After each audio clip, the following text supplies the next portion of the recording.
नमस्कार दोस्तों, हमारे YouTube चैनल पर एक बार फिर आपका स्वागत है। मध्य प्रदेश अति शिक्षक काउंसलिंग को लेकर आप लोग के लगातार बड़ी संख्या में कमेंट हैं। जैसा कि आप जानते हैं, गेस्ट टीचर की स्कूल चॉइस फिलिंग आपकी खत्म हो चुकी है। 13 तारीख इसकी आखिरी तारीख थी और इसको लेकर पोर्टल पर भी आपका अपडेट आ चुका है। स्कूल चॉइस फिलिंग का ऑप्शन वहां से आपका हटा दिया गया है। अब सिर्फ आप लोग स्कूल चॉइस फिलिंग की जो रिपोर्ट है उसको देख सकते हैं। तो जो भी अभ्यर्थी अपनी चॉइस फिलिंग कर चुके हैं उनके लगातार बड़ी संख्या में कमेंट हैं कि सर गेस्ट टीचरों की मेरिट लिस्ट किस प्रकार से बनाई जाती है, किस प्रकार से इनको स्कूल दिए जाते हैं। जैसे किसी ने वर्ग 3, वर्ग 2, वर्ग 1 तीनों का चयन किया है तो उसे किस आधार पर स्कूल दिया जाएगा। कुछ अभ्यर्थियों के ऐसे भी कमेंट हैं कि सर एक अभ्यर्थी को लगभग कितने स्कूल तक मिल सकते हैं, क्या एक ही स्कूल मिलेगा या फिर एक से ज़्यादा स्कूल मिल सकते हैं। अगर एक से ज़्यादा स्कूल मिलते हैं तो आगे क्या करना पड़ेगा। इन सब को लेकर बड़ी संख्या में कमेंट आप लोग के देखने मिल रहे हैं। इसके साथ साथ कुछ अभ्यर्थियों के ऐसे भी कमेंट हैं कि सर हमारे स्कोर कार्ड में इतने अंक हैं तो क्या हमारे चयन के चांस होंगे या फिर नहीं होंगे। तो मेरिट लिस्ट को लेकर विभाग के क्या नियम हैं, इन सब के बारे में आगे हम बात करते हैं। अगर हम बात करें अभी पोर्टल के बारे में तो पोर्टल पर जाकर आप देख सकते हैं यहाँ पर आपकी चॉइस फिलिंग खत्म हो चुकी है।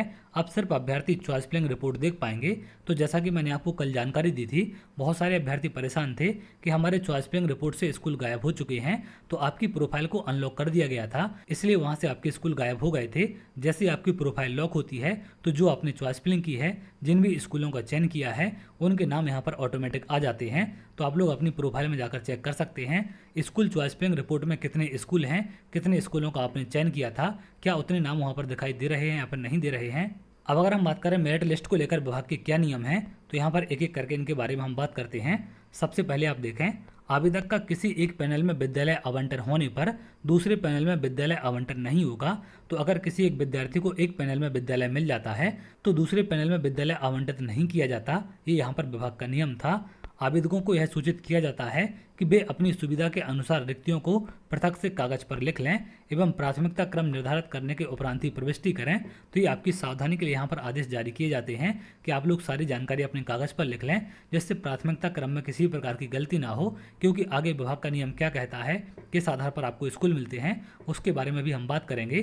तो यहाँ पर एक अभ्यर्थी को एक ही पैनल में विद्यालय दिया जाता है, ऐसा नहीं है कि दूसरे पैनल में उसका नाम आ जाए। कुछ नियम यहाँ पर आप देख सकते हैं।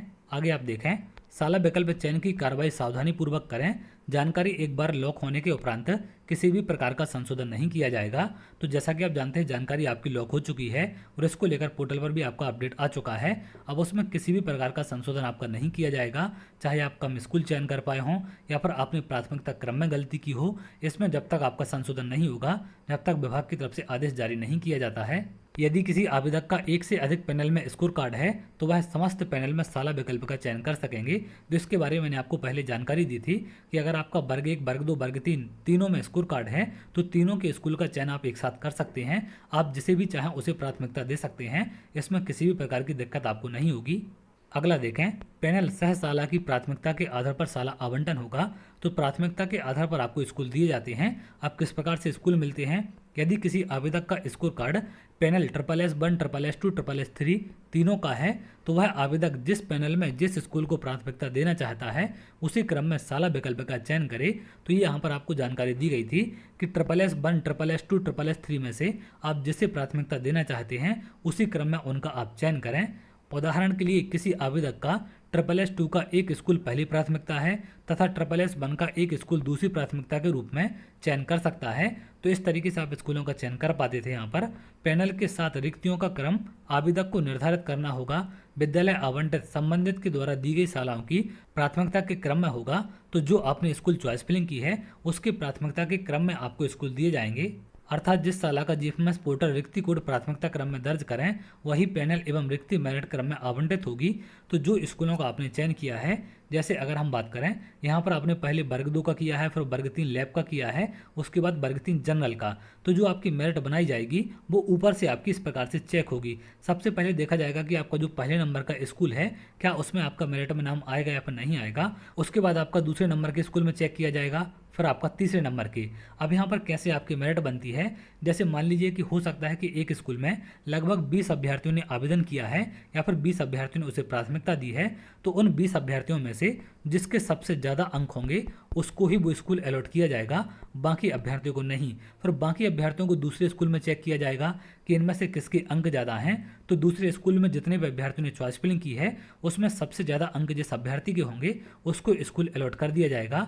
अब यहाँ पर कुछ अभ्यर्थियों ने ऐसी भी गलतियाँ की हैं, जैसे मान लीजिए सबसे पहले ऊपर यहाँ पर वर्ग 3 का स्कूल चयन कर दिया, फिर उसके बाद यहाँ पर वर्ग 2 का, फिर उसके बाद यहाँ पर वर्ग 1 का। तो ऐसे अभ्यर्थियों को सबसे पहले ऊपर के स्कूल चेक किए जाएंगे। अगर आपका वर्ग 3 के स्कूल में मेरिट में नाम आ जाता है तो फिर बाकी के ये स्कूल आपको नहीं मिलेंगे। तो ये गलती आपको नहीं करनी थी। जो अभ्यर्थी यहाँ पर गलती कर चुके हैं उनको आगे समस्याएं आ सकती हैं, क्योंकि प्राथमिकता के क्रम में आपको स्कूल दिए जाएंगे। तो ऐसा नहीं है कि सबसे पहले आपके वर्ग 1 के स्कूल चेक होंगे, फिर वर्ग 2 के, फिर वर्ग 3 के।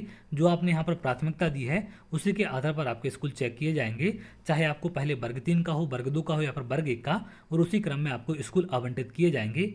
अब यहाँ पर कुछ अभ्यर्थियों के ऐसे भी कमेंट हैं कि क्या हमारा एक से ज़्यादा स्कूल में नाम आ सकता है या फिर नहीं आ सकता है। तो जैसा कि विभाग का नियम आपका क्या कहता है कि एक पैनल में एक बार ही आपका नाम आएगा, दोबारा से उसमें नाम आपका नहीं आ सकता। तो यहाँ पर जो पिछले साल का रिजल्ट जारी किया गया था उसमें अगर आप देखें, कुछ अभ्यर्थियों को सिर्फ यहाँ पर एक स्कूल अलॉट किया गया था, लेकिन जिन्हें एक से ज़्यादा स्कूल अलॉट हुए थे, जैसा कि यहाँ पर आप देख पा रहे हैं, इनका SSS3 में नाम है, SSS2 मैथ में है और SSS1 संस्कृत में है। यहाँ पर आप तीनों के पैनल देख सकते हैं, तीनों के पैनल आपके अलग हैं, एक SSS1 का है, एक SSS2 का है, एक SSS3 का है। लेकिन यहाँ पर आपको क्या जानकारी इसमें दी गई थी, योग्यता क्रम में एक से विद्यालय बैठक पर केवल एक देना विद्यालय में धर्मशाला एवं भिक्षुओं के आधार पर जिस विद्यालय में सेवाएं चाहती हैं उस विद्यालय में एक विद्यालय की उपस्थिति पुनः अनुरोध दर्ज करें। तो यहाँ पर रिक्वेस्ट सेंड करना पड़ती है। जैसे कि यहाँ पर एक ही स्कूल मिला है तो इनके पास दूसरा विकल्प नहीं है, तो ये सिर्फ इसी स्कूल में रिक्वेस्ट अपनी सेंड कर पाते थे। लेकिन जिन्हें एक से ज़्यादा स्कूल मिले हैं इनको इन 3 में से किसी एक स्कूल में रिक्वेस्ट सेंड करने का ऑप्शन मिलता है। ऐसा नहीं है कि अभ्यर्थी सभी में रिक्वेस्ट यहाँ पर सेंड कर पाएंगे। तो पिछले साल एक से ज़्यादा स्कूल भी अभ्यर्थियों को दिए गए थे और यहाँ पर इनको कहा गया था कि इनमें से आपको किसी एक स्कूल का चयन करना है, किसी एक स्कूल में आप रिक्वेस्ट सेंड कर पाएंगे, एक से ज़्यादा स्कूल में आप रिक्वेस्ट सेंड नहीं कर सकते हैं। अब इस बार हो सकता है कि बदलाव आपको देखने मिले, एक अभ्यर्थी को एक ही स्कूल दिया जाए या फिर एक से ज़्यादा स्कूल भी आपके दिए जा सकते हैं, जैसा कि पिछले सत्र में देखने मिला था। क्योंकि विभाग के नियम आपके समय समय पर अपडेट होते रहते हैं, तो देखते हैं आगे जो आपकी मेरिट लिस्ट आएगी उसमें कितने स्कूल आपको अलॉट किए जाते हैं। अभ्यर्थियों को एक ही स्कूल दिया जाता है या फिर एक से ज़्यादा स्कूल दिए जाते हैं। जैसे ही आपकी मेरिट लिस्ट जारी होगी मैं आपको स्टेप बाय स्टेप सारी चीज़ें क्लियर कर दूंगा कि कैसे कैसे आपको अपनी मेरिट देखनी है, कहाँ पर आपको स्कूल दिखाई देगा और वहाँ से कैसे आपको शाला प्रभारी को रिक्वेस्ट सेंड करनी है और आगे आपकी क्या प्रक्रिया होगी। इन सब के बारे में डिटेल में आपको जानकारी मिल जाएगी। तो आप लोग बिल्कुल भी परेशान ना हो, यहाँ पर मेरिट को लेकर आपको सारी चीज़ें क्लियर हो चुकी हैं कि किस प्रकार से आपकी मेरिट बनती है, विभाग के आपके नियम क्या होते हैं। अब अगर हम बात करें मेरिट कितने अंकों तक जा सकती है या फिर कितने अंकों में अभ्यर्थियों को स्कूल मिल सकते हैं, तो देखिए ये स्कूल वाइज स्कूल डिपेंड करता है। हो सकता है कि वहाँ पर कम अंक वाले अभ्यर्थियों ने आवेदन किया हो तो कम अंक वाले अभ्यर्थियों के भी चांस हो सकते हैं, क्योंकि कितने अभ्यर्थियों ने आवेदन किया है इसकी जानकारी नहीं मिल पाती है। तो चलिए आगे अगर आप ऐसी जानकारी चाहते हैं तो हमारे चैनल के साथ जुड़ सकते हैं, जिससे और भी इंपॉर्टेंट अपडेट आपको मिल सके।